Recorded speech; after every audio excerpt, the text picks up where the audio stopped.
والسلام عليك يا سيدي يا رسول الله وعلى آلك وأصحابك يا سيدي يا حبيب الله الصلاة والسلام عليك يا سيدي يا خاتم النبيين۔ حمد و صلات کے بعد آپ حضرات کے سامنے قرآن مجید فرقان حمید کے نامہ پارہ سورہ انفال کی آیت نمبر 24 کا کچھ حصہ تلاوت کرنے کا شرف حاصل کیا۔ اللہ تبارک و تعالیٰ کی بارگاہ سے دعا ہے کہ رب تبارک و تعالیٰ اس آیہ کریمہ کے ضمن میں صحیح گفتگو کرنے کی توفیق عطا فرمائے اور ہم سب کو سن کر عمل پیرا ہونے کی توفیق عطا فرمائے۔ ماہ ربیع النور شریف جاری گساری ہے، آج اس کی 25 تاریخ ہے۔ اس ماہ مبارکہ میں کریم آقا علیہ السلام کے اوصاف حمیدہ کے حوالے سے ہم گفتگو سماعت کر رہے تھے۔ تو عزیزان محترم، کریم آقا علیہ السلام کے ساتھ محبت، الفت، کریم آقا علیہ السلام کی اطاعت ہم سب پر لازم ہے۔ جب تک اللہ اور اس کے رسول کی اطاعت بندہ نہیں کرتا اور اللہ اور اس کے رسول کے بتائے ہوئے احکامات کی پیروی نہیں کرتا، یقیناً وہ کامل مسلمان نہیں ہو سکتا۔ اللہ تبارک و تعالی نے قرآن مجید فرقان حمید میں ارشاد فرمایا، اے ایمان والوں، اللہ اور اس کے رسول کے بلانے پر حاضر ہو جب تمہیں رسول اس چیز کے لیے بلائیں جو تمہیں زندگی بخش دے۔ اس آیہ کریمہ کے اندر رب ذوالجلال نے اس بات کو بیان فرمایا کہ جب اللہ کا بلاوا آ جائے، اللہ کے محبوب کا بلاوا آ جائے، تو پھر اپنے دنیا کے سارے کام کاج ختم کر کے اللہ اور اس کے رسول کی فرما برداری کے لیے اللہ اور اس کے رسول کی بارگاہ میں حاضر ہو جاؤ۔ میرے کریم آقا علیہ السلام نے ایک دن حضرت سیدی ابی بن کعب رضی اللہ تعالی عنہ کو سرکار نے آواز دی، تو حضرت ابی بن کعب رضی اللہ تعالی عنہ نماز ادا فرما رہے تھے۔ تو آپ نے جب کریم آقا علیہ السلام کی آواز کو سنا تو جلدی جلدی اپنی نماز کو مکمل کیا۔ نماز کو مکمل کرتے ہی فوراً سرکار کی بارگاہ میں حاضر ہو گئے اور سلام عرض کیا۔ میرے کریم نے پوچھا کہ اے ابی بن کعب، کیا ہوا؟ کون سی چیز ایسی رکاوٹ تھی جو تمہیں جواب دینے میں رکاوٹ بنی اور یہاں آنے میں تاخیر کا سبب بنی؟ تو آپ نے عرض کی، یا رسول اللہ صلی اللہ علیہ وسلم، میں نماز پڑھ رہا تھا۔ تو کریم آقا علیہ السلام نے ارشاد فرمایا کہ اے میرے غلام، کیا تو نے قرآن نہیں پڑھا؟ تو نے قرآن نہیں پڑھا؟ اللہ نے جب بتا دیا ہے کہ جب تمہیں رسول بلائیں تو فوراً حاضر ہو جاؤ، چاہے نماز کی حالت میں ہو، نماز کو وہیں چھوڑ دو، مصطفیٰ کی بارگاہ میں حاضر ہو جاؤ۔ تو عرض کرنے لگے، یا رسول اللہ صلی اللہ علیہ وسلم، آئندہ ایسا نہیں ہوگا۔ یا رسول اللہ، آئندہ ایسا نہیں ہوگا۔ تو عزیزان محترم، اب ذرا غور کریں کہ کریم آقا علیہ السلام کی اطاعت ہم پر کتنا لازم و کتنا ضروری ہے، اور یہ ہمارے ایمان کا حصہ ہے۔ جب اللہ اور اس کے رسول کا فرمان آ جائے، اور فرمایا گیا کہ اللہ اور اس کے رسول کا بلاوا آ جائے، تو پھر دنیا کے سارے معاملات کو ترک کر کے اللہ اور اس کے رسول کی بارگاہ میں حاضر ہو جاؤ۔ تو اب دیکھیں کہ نماز کا جہاں تک معاملہ ہے، یہ بھی اللہ کی طرف سے ایک بلاوا ہے نماز کا۔ تو فرمایا گیا کہ جب نماز کے لیے اذان ہو جائے، تم سارے کام کاج چھوڑ دو، اللہ کی بارگاہ کی طرف آ جاؤ۔ لیکن یاد رکھیے گا، جو اللہ کے اعلان پر حاضر ہو جاتے ہیں وہ بڑے کامیاب لوگ ہیں، وہ بڑے کامیاب لوگ ہیں۔ اور جو اللہ کے بلانے پر حی علی الصلاۃ، حی علی الفلاح کی صدائیں گونج رہی ہوتی ہیں، ان کے کانوں تک جا رہی ہوتی ہیں، لیکن اس کے باوجود بھی وہ نہیں آتے، تو یاد رکھیے گا ان سے بڑھ کر کوئی اور بدبخت نہیں ہو سکتا۔ تو خوش نصیب ہیں وہ لوگ جب وہ حی علی الصلاۃ، حی علی الفلاح کہ صدائیں سنتے ہیں اللہ کی طرف سے، گویا کہ آیا ہوا وہ اعلان سنتے ہیں تو وہ فوری طور پر رب کے حضور حاضری کے لیے حاضر ہو جاتے ہیں، تو وہ خوش نصیب لوگ ہیں۔ تو عزیزان محترم، میرے کریم آقا علیہ الصلوۃ والسلام نے جو محبت کا درس دیا، سرکار نے اپنی محبت کو اپنے غلاموں کے دلوں میں ڈالا، اور ہر چیز کی محبت کو کریم آقا علیہ الصلوۃ والسلام نے اپنے غلاموں کے دلوں میں ڈالا۔ ہر وہ چیز جو رسول اللہ صلی اللہ علیہ وسلم کے ساتھ نسبت رکھنے والی ہے۔ میرے کریم آقا علیہ الصلوۃ والسلام نے رب کی بارگاہ میں دعا مانگی، اللہم حبب الینا المدینۃ کحبنا مکۃ او اشد۔ اے میرے پروردگار عالم، ہمارے نزدیک مدینہ طیبہ کو بھی اتنا محبوب بنا دے جس طرح تو نے مکہ مکرمہ کو ہمارے نزدیک محبوب بنا دیا ہے۔ اور فرمایا کیا عرض کی، او اشد، یا اس سے بھی زیادہ، یعنی یا اللہ جب تک سرکار مکہ مکرمہ میں تھے بڑی محبت تھی کریم آقا علیہ الصلوۃ والسلام کو مکہ پاک کے ساتھ، اور جب سرکار ہجرت کرنے لگے نا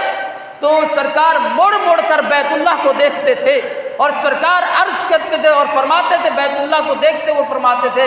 اے بیت اللہ مجھے تجھ سے بڑی محبت ہے، دل نہیں کر رہا کہ تجھے چھوڑ کے جاؤں، لیکن حقیقت یہ ہے کہ جیسا میرے رب کا فیصلہ میں اپنے رب کی رضا پہ راضی ہوں۔ ہاں، دل نہیں کر رہا ہے کہ اے مکہ میں تجھے چھوڑ کے جاؤں۔ تو جب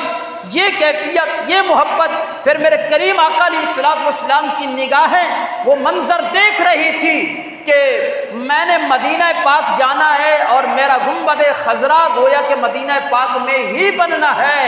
میں نے ہمیشہ کے لیے گویا وہیں پہ رہنا ہے۔ تو اس لیے پھر سرکار نے رب کی بارگاہ میں دعا مانگی، یا اللہ جس طرح مکہ پاک میرے لیے محبوب ہے اسی طرح مدینہ پاک کو بھی میرے لیے محبوب بنا دے، ہاں میرے لیے محبوب بنا دے، یا اس سے بھی زیادہ محبوب بنا دے۔ تو حقیقت یہی ہے، آج دیکھیں پھر وہاں 14 صدیاں 15 صدیاں گزر گئیں، میرے کریم آقا علیہ الصلوۃ والسلام جس جگہ پر جلوہ فرما ہیں، کائنات عالم کی سب سے عظیم وہ جگہ ہے جہاں میرے مصطفیٰ کریم آرام فرما ہے۔ ہمارے علماء نے لکھا ہے کہ جس جگہ پر میرے کریم آقا علیہ الصلوۃ والسلام کا جسم اقدس موجود ہے وہ جگہ عرش اولا سے بھی افضل و اعلیٰ ہے، وہ جگہ عرش اولا سے بھی افضل و اعلیٰ ہے جس جگہ پر میرے محبوب آرام فرما ہے۔ اور اسی طرح سیدی اعلیٰ حضرت نے فرمایا تھا، ہوتے کہاں خلیل و بنا کعبہ و مینا، ہوتے کہاں خلیل و بنا کعبہ و مینا، لولاک والے صاحبی سب تیرے در کی ہے۔ یا رسول اللہ یہ سارا کچھ، جس کو جو مقام، محبتیں، رفعتیں، بلندیاں، یہ جو کچھ مل رہا ہے یا رسول اللہ یہ سب کچھ آپ ہی کی وجہ سے تو مل رہا ہے، یہ سب کچھ آپ ہی کی وجہ سے تو مل رہا ہے۔ تو اسی طرح عزیزان محترم میرے کریم آقا علیہ الصلوۃ والسلام نے پھر دوسری دعا مانگی، سرکار نے عرض کی، اللہم اجعل بالمدینہ ضعفی ما جعلت بمکہ من البرکۃ، یا اللہ جس طرح تو نے مکہ پاک میں نعمتیں رکھی ہیں، برکتیں رکھی ہیں، رفعتیں رکھی ہیں، اور ہر طرح کی نعمت تیری بیت اللہ میں یعنی مکہ پاک میں موجود ہے، یا اللہ میرے مدینہ پاک میں اس سے بھی زیادہ نعمتیں پیدا فرما دے، اس سے بھی زیادہ نعمتیں، ضعفی 2 گنا، ہاں ان ضعفی ڈبل یعنی 4 گنا نعمتیں میرے مدینہ پاک میں تو پیدا فرما دے۔ تو عزیزان محترم پھر کریم آقا علیہ الصلوۃ والسلام کی اس دعا کی برکت کیسے ہوئی؟ آج اگر آپ جائیں مدینہ پاک، مکہ پاک، اللہ اکبر، جن لوگوں نے یہ مناظر دیکھے، جن کو نصیب ہوا، وہ اس بات کی گواہی دیں گے کہ مکہ پاک میں بھی اللہ کی ہر نعمت موجود ہے اور مدینہ پاک میں بھی ہر نعمت موجود ہے۔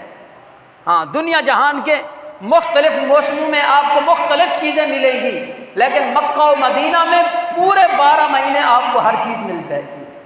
ہر نعمت اللہ پاک کی ملے گی۔ یہ کھجور کا ایک موسم ہے، لیکن حقیقت یہی ہے کہ تازہ کھجور آپ کو کسی بھی ملک میں چلے جائیں تو اس کے موسم میں تازہ کھجور مل سکتی ہے، اس کے علاوہ نہیں مل سکتی، لیکن مکہ و مدینہ میں اللہ پاک نے ایسی برکت رکھی ہے، آپ تازہ کھجور جب بھی جائیں آپ کو میسر آ جائے گی۔ یعنی ایسی ایسی نعمتیں اللہ پاک نے مکہ و مدینہ پاک میں رکھی ہیں۔ اور پھر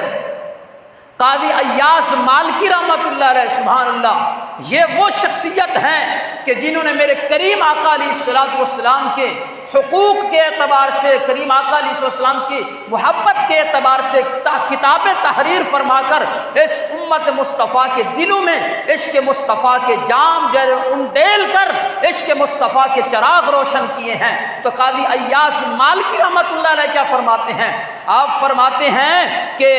مکہ و مدینہ اور اس کے علاوہ ہر وہ مقام جس کی نسبت میرے مصطفیٰ کریم علیہ السلام کے ساتھ ہوتی ہے، تو ہم سب پر یہ لازم ہے کہ ہم ان تمام مقامات کی بھی اسی طرح تعظیم و توقیر کریں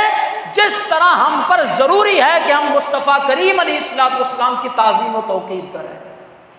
یعنی جس طرح سرکار کی تعظیم و توقیر ہمارے اوپر لازم و ضروری ہے، تو اسی طرح کریم آقا علیہ السلام کے ساتھ نسبت رکھنے والی ہر چیز کی ہمارے اوپر جو ہے نا تعظیم لازم ہے۔ تو اسی وجہ سے میرے کریم آقا علیہ السلام نے جس وقت ایمان کے بارے میں فرمایا، کریم آقا علیہ السلام نے شاید فرمایا قرب قیامت ہوگا، قرب قیامت ہوگا، ایمان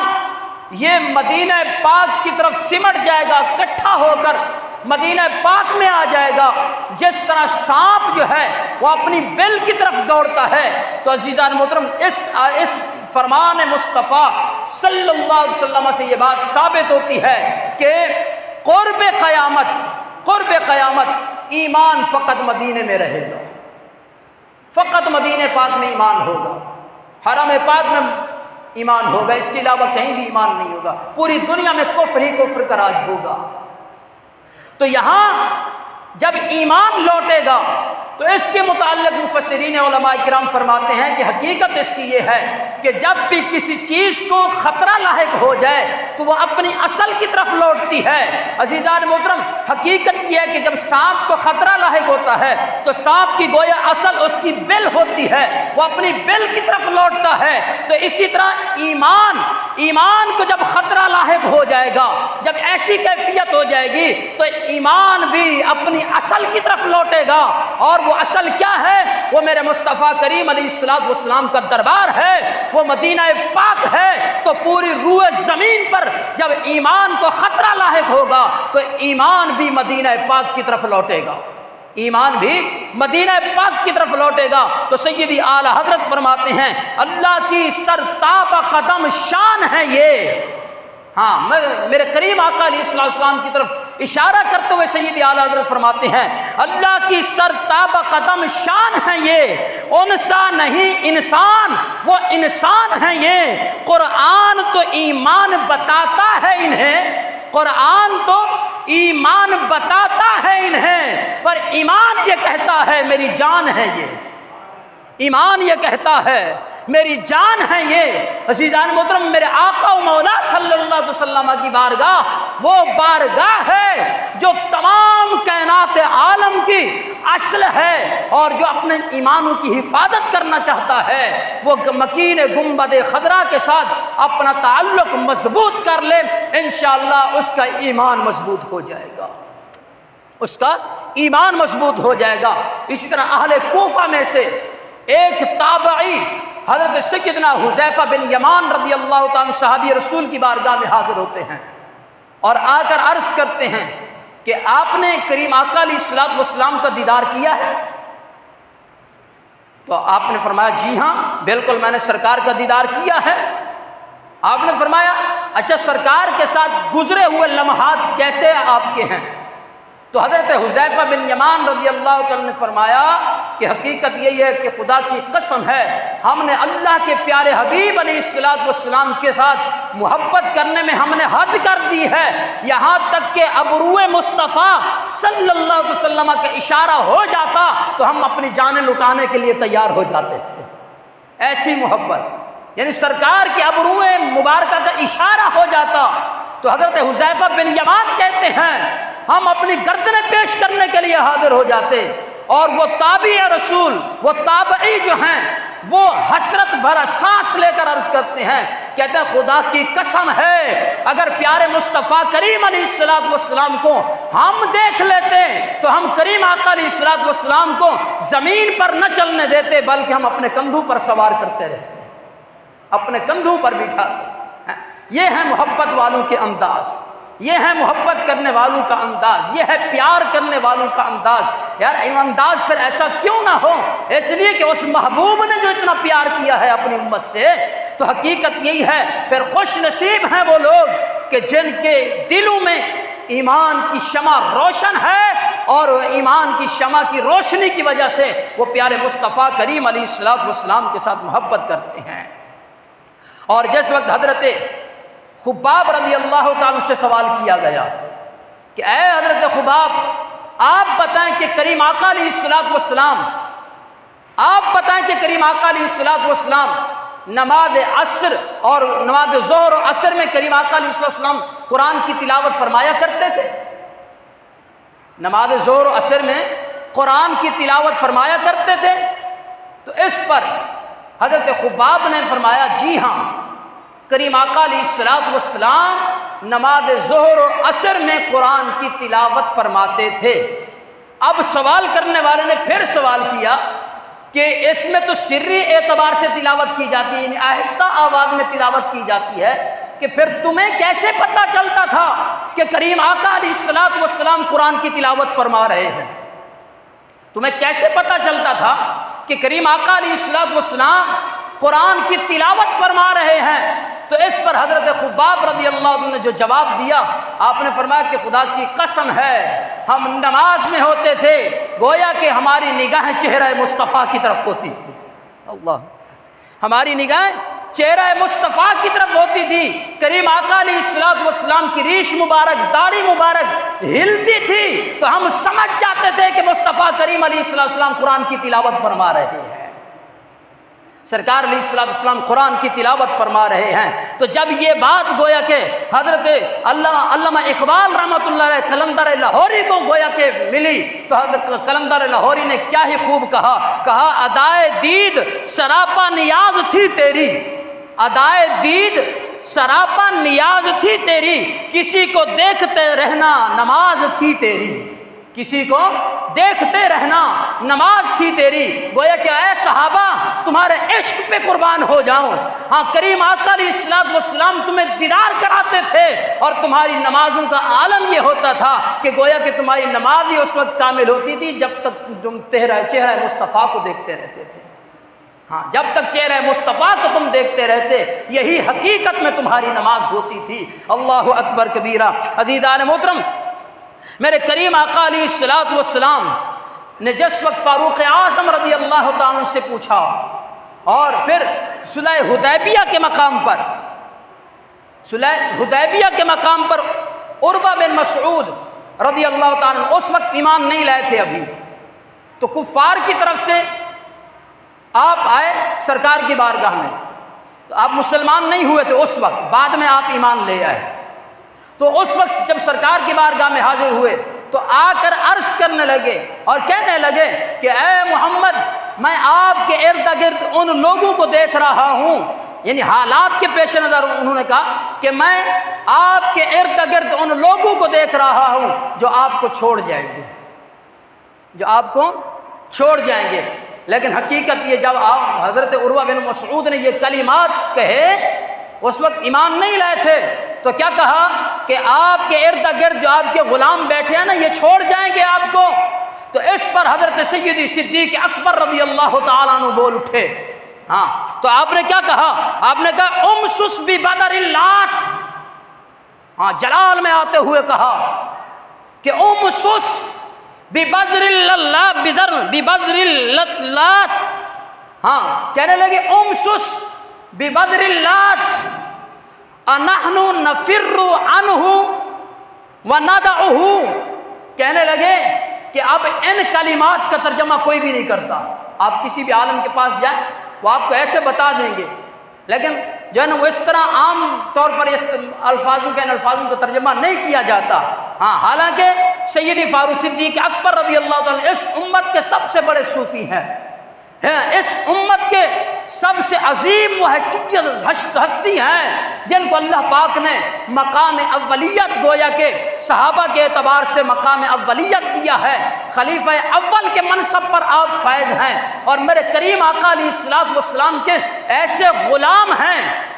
غلام ہیں کہ جن کے بارے میں میرے کریم آقا علیہ الصلوۃ والسلام کے سچے سچے غلام حضرت سیدی الشاہ امام محمد رضا خان فاضل بریلوی علیہ رحمہ آپ فرماتے ہیں خدا کی قسم ہے اس کائنات میں میرے کریم آقا علیہ الصلوۃ والسلام سے بڑا کوئی مرشد نہیں ہے، اور صدیق اکبر سے بڑا کوئی مرید نہیں ہے،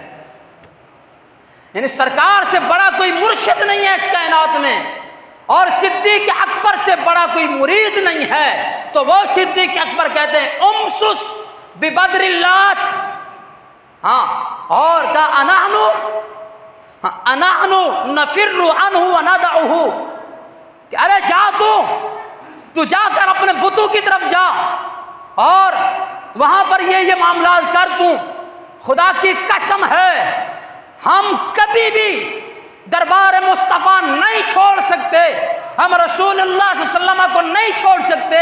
ارے ہم رسول اللہ کو کیسے چھوڑ سکتے ہیں جس ہستی کی خاطر ہم نے ساری کائنات کو چھوڑ دیا ہے، جس ہستی کی خاطر ہم نے ساری کائنات کو چھوڑ دیا ہے۔ تو گویا کہ سیدی اعلیٰ حضرت کیا فرماتے ہیں انہیں جانا انہیں مانا نہ رکھا غیر سے کام۔ اگر صدیق اکبر رضی اللہ عنہ کے عشق کی روشنی میں اس شعر کو پڑھا جائے تو صدیق اکبر کے سامنے تو چہرہ مصطفیٰ تھا، تو گویا کہ صدیق اکبر بول اٹھے انہیں جانا انہیں مانا نہ رکھا غیر سے کام، للہ الحمد میں دنیا سے مسلمان گیا۔ عزیزان محترم، جب فاروق اعظم رضی اللہ عنہ کی بات آتی ہے تو فاروق اعظم نے عرض کی یا رسول اللہ مجھے اپنی جان کے علاوہ سب سے زیادہ آپ سے محبت کرتا ہوں۔ میرے کریم نے فرمایا اے عمر تیرا ایمان کامل نہیں ہے، تو فوراً فاروق اعظم نے عرض کی یا رسول اللہ خدا کی قسم ہے اپنی جان سے بھی بڑھ کر میں آپ سے محبت کرتا ہوں۔ جب کہا کہ گویا کہ انہیں جانا انہیں مانا نہ رکھا غیر سے کام، للہ الحمد میں دنیا سے مسلمان گیا، تو گویا کہ فاروق اعظم نے جب یہ جملے کہے یا رسول اللہ میری جان سے بھی بڑھ کر آپ کی ذات ہے، تو سرکار نے فرمایا اے عمر اب تیرا ایمان کامل ہو گیا، اے عمر اب تیرا ایمان کامل ہو گیا۔ سیدی عثمان غنی رضی اللہ عنہ کے حوالے سے اگر دیکھیں تو عزیزان محترم وہ موقع جب فاروق سیدی عثمان غنی کو میرے کریم آقا علیہ السلام نے حدیبیہ کے مقام سے بھیجا تھا کہ جاؤ وہاں اہل مکہ سے کہو کہ ہم جو ہے وہ بیت اللہ کا طواف کرنے آئے ہیں، عمرہ کر کے ہم واپس چلے جائیں گے۔ تو جب یہاں آئے تو کافروں نے کہا کہ تمہارے نبی کو تو اجازت نہیں ہے کہ اے عثمان اگر تم بیت اللہ کا طواف کرنا چاہتے ہو تو کر سکتے ہو۔ تو گویا کہ عثمان غنی نے بھی یہی کہا ہوگا کہ انہیں جانا انہیں مانا نہ رکھا غیر سے کام، للہ الحمد میں دنیا سے مسلمان گیا۔ جب تک پیارے مصطفیٰ کریم بیت اللہ کا طواف نہیں کریں گے عثمان بھی اس کا طواف نہیں کر سکتا، عثمان بھی اس کا طواف نہیں کر سکتا۔ مولا علی شیر خدا رضی اللہ عنہ کی اگر بات دیکھیں اللہ اکبر کبیرہ، مولا علی رضی اللہ عنہ وہ ہیں کہ جنہوں نے جب یہ آواز گویا بلند کی میرے مصطفیٰ کریم علیہ السلام کے ساتھ سچی محبت و الفت کا اظہار کیا اور میرے مصطفیٰ کریم آپ کی گود میں آرام فرما ہیں، تو مولا علی شیر خدا رضی اللہ عنہ نے دیکھا سورج تیزی سے جا رہا ہے، نماز قضا ہونے کو ہے، لیکن اس کے باوجود بھی آپ بیٹھے ہوئے ہیں رونے لگے، اور آپ کی آنکھوں سے جب پانی اور آنسو کے قطرے جب ٹپکنے لگے تو میرے کریم نے فرمایا اے علی کیا ہوا؟ تو میرے کریم نے پھر آخر میں کیا فرمایا؟ کریم آقا علیہ السلام نے سورج کو واپس پلٹایا اور واپس پلٹا کر مولا علی رضی اللہ تعالیٰ عنہ کو جو ہے گویا کہ نماز عصر کے مقام پر کھڑا کیا اور آپ نے نماز عصر کی ادائیگی فرمائی۔ تو حقیقت یہ ہے کہ مولا علی اپنی نماز کو بھی وار کے بیٹھے تھے کہ نماز کی کیا اوقات ہے، نماز کی کیا حیثیت ہے، اس لیے کہ نماز بھی ملی ہے تو در مصطفیٰ سے ملی ہے۔ نماز بھی ملی ہے تو در مصطفیٰ سے ملی ہے۔ میرے کریم آقا علیہ الصلوۃ والسلام نے فرمایا، سرکار نے فرمایا، حضرت ابو ہریرہ رضی اللہ عنہ سے روایت ہے، میرے کریم آقا علیہ الصلوۃ والسلام نے ارشاد فرمایا کہ قبر میں تم سے میرے بارے میں سوال کیا جائے گا، اور جب تم سے قبر میں میرے بارے میں سوال کیا جائے گا، جو مومن ہوگا، جو یقین رکھنے والا ہوگا، جو مجھے ماننے والا ہوگا، وہ سرکار نے فرمایا وہ 3 بار کہے گا کہ ارے فرشتوں تم کیا پوچھتے ہو، یہی تو میرے آقا و مولا ہیں، یہی تو میرے آقا و مولا ہیں، یہی تو میرے آقا و مولا ہیں، محمد مصطفیٰ صلی اللہ علیہ وسلم ہیں۔ سرکار فرماتے ہیں جب وہ میرا غلام اس طرح جواب دے گا، فرشتے کہیں گے کہ اے مصطفیٰ کے در کے غلام، اب آرام سے سو جا، اب آرام سے سو جا، اس لیے کہ اس کا تعلق در مصطفیٰ کے ساتھ جڑا ہوا ہے۔ پھر میرے کریم آقا علیہ الصلوۃ والسلام نے ایک اور مقام پر سرکار علیہ الصلوۃ والسلام نے ارشاد فرمایا، سرکار نے فرمایا مجھ سے میری امت میں کچھ ایسے لوگ ہوں گے جو میرے بعد آئیں گے، لیکن وہ میرے ساتھ اتنی محبت کریں گے، اتنا محبت کریں گے، سرکار نے فرمایا ان میں سے ہر ایک کی تمنا آرزو یہی ہوگی کہ کاش کہ وہ منظر آ جائے، کاش کہ وہ شب آ جائے کہ جس میں ہمارے تمام پردے ہٹ جائیں اور چہرہ مصطفیٰ کا دیدار ہو جائے۔ سرکار نے فرمایا ان میں سے ہر ایک کی تمنا آرزو یہی ہوگی کہ رخ مصطفیٰ کا دیدار ہو جائے۔ سرکار نے فرمایا خدا کی قسم ہے کہ وہ اپنا مال بھی قربان کر دیں گے، اپنی جان بھی قربان کر دیں گے، اپنے اہل و عیال بھی قربان کرنے کے لیے تیار ہو جائیں گے۔ ان کی تڑپ کیا ہوگی؟ وہ تڑپ فقط یہی ہوگی، وہ یہ ان کا نعرہ فقط یہی ہوگا کہ انہیں جانا، انہیں مانا، نہ رکھا غیر سے کام، للہ الحمد میں دنیا سے مسلمان گیا۔ تو آج بھی دیکھیں 1500 صدیاں گزر چکی ہیں تو آج بھی وہ لوگ موجود ہیں جو اپنا سب کچھ قربان کرنے کے لیے تیار ہیں۔ وہ کہتے ہیں فقط بات یہی ہے کہ انہیں جانا، انہیں مانا، نہ رکھا غیر سے کام، اس لیے کہ وہ سب کچھ اپنا قربان کرنے کے لیے تیار بیٹھے ہیں۔ تو عزیزان محترم، میرے کریم آقا علیہ السلام نے پھر ہم گناہگاروں کو کیا خوشخبری دی ہے، ہم گناہگاروں کو کیا خوشخبری دی ہے۔ ہاں اب ذرا خوشخبری میرے مصطفیٰ کریم کی سنیں، پھر اپنے اندر جھانک کے دیکھیں کہ میرے کریم آقا ہم سے کتنی محبت فرما رہے ہیں اور آج ہم کس مقام پہ کھڑے ہیں۔ میرے کریم آقا علیہ السلام نے ارشاد فرمایا طوبی لمن رآنی ومن وآمن بی وطوبی 7 مرات لمن لم یرانی وآمن بی۔ میرے کریم آقا علیہ السلام نے فرمایا ایک مرتبہ مبارک ہو اس شخص کو۔ کتنی دفعہ؟ بولیے کتنی دفعہ؟ سرکار نے فرمایا ایک مرتبہ مبارک ہو اس شخص کو جس نے میرا دیدار کیا اور مجھ پر ایمان لایا، جس نے میرا دیدار کیا اور مجھ پر ایمان لایا۔ میرے کریم کو پتہ تھا یہ تو میرے صحابہ کی عظمت ہے، ان کے لیے مبارک ہے، لیکن میرے ایسے بھی غلام آئیں گے جو میرے بعد آئیں گے، قیامت تک میرا دین ہی باقی رہے گا، دین دوسرا نہیں آئے گا۔ میرے کریم نے فوراً فرمایا یہ تو خوشخبری ایک مرتبہ مبارک ہے اس شخص کو جس نے مجھے دیکھا اور مجھ پر ایمان لایا۔ اور سرکار نے فرمایا اے لوگوں سنو، 7 مرتبہ مبارک ہو اس شخص کو۔ کتنی دفعہ؟ 7 مرتبہ مبارک ہو اس شخص کو جس نے میرا چہرہ تو نہیں دیکھا، میرا دیدار تو نہیں کیا، پھر بھی وہ میرے اوپر ایمان لے آیا، پھر بھی وہ میرے اوپر ایمان لے آیا۔ تو عزیزان محترم اتنی بڑی خوشخبری، سرکار نے فرمایا مبارک ہو اس شخص کو ایک مرتبہ جس نے مجھے دیکھا اور میرا کلمہ پڑھا اس نے، لیکن مبارک ہو اس شخص کو 7 مرتبہ جس نے مجھے دیکھا نہیں ہے، اس کے باوجود بھی میرے اوپر ایمان لے آیا ہے، اس کے باوجود بھی میرے اوپر ایمان لے آیا ہے۔ تو عزیزان محترم اس پر سیدی اعلی حضرت علی رحمہ فرماتے ہیں جو نہ بھولا ہم غریبوں کو رضا، جو نہ بھولا ہم غریبوں کو رضا، یعنی ہر مقام پر میرے مصطفیٰ کریم علیہ السلام نے اپنی امت کو یاد فرمایا ہے۔ تو سیدی اعلی حضرت فرماتے ہیں جو نہ بھولا ہم غریبوں کو رضا، جو نہ بھولا ہم غریبوں کو رضا، یاد اس کی اپنی عادت کیجئے، یاد اس کی اپنی عادت کیجئے، اور کس طرح کی عادت کرنی ہے کہ جو ہے ہر وقت یہی صدا ہونی چاہیے کہ انہیں جانا، انہیں مانا، نہ رکھا غیر سے کام۔ للہ الحمد میں دنیا سے مسلمان گیا، آج لے ان کی پناہ، آج مدد مانگ ان سے، آج لے ان کی پناہ، آج مدد مانگ ان سے۔ پھر نہ مانیں گے اگر قیامت میں مان گیا، پھر نہ مانیں گے اگر قیامت میں مان گیا۔ جان و دل ہوش و خرد سب تو مدینے پہنچے، جان و دل ہوش و خرد سب تو مدینے پہنچے، تم نہیں چلتے رضا سارا تو سامان گیا، تم نہیں چلتے رضا سارا تو سامان گیا۔ تو عزیزان محترم، آج کی اس گفتگو سے یہ بات واضح ہو جاتی ہے کہ میرے کریم آقا علیہ الصلوۃ والسلام کے در کی جو بھی غلامی اختیار کرتا ہے، رب ذوالجلال اس کو دنیا میں بھی کامیابیاں عطا فرما دیتا ہے، اور قبر و آخرت میں بھی اللہ پاک اس کو کامیابیاں اور کامرانیاں عطا فرما دیتا ہے۔ اللہ تبارک و تعالی ہم سب کا حامی و ناصر ہو۔ وآخر دعوانا الحمد للہ رب العالمین۔